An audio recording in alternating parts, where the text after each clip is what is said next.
Maghihiwalay lang pala matapos pagsilbihan ni Ai ang kanyang baby boy, netizens na awa sa komedyante.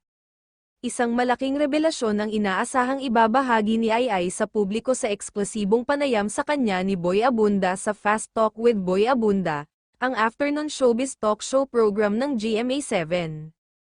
Pero nauna na si Jobert na parehong kaibigan ni na Kuya Boy at Ai na kumpirmahin ito base sa common friend nila.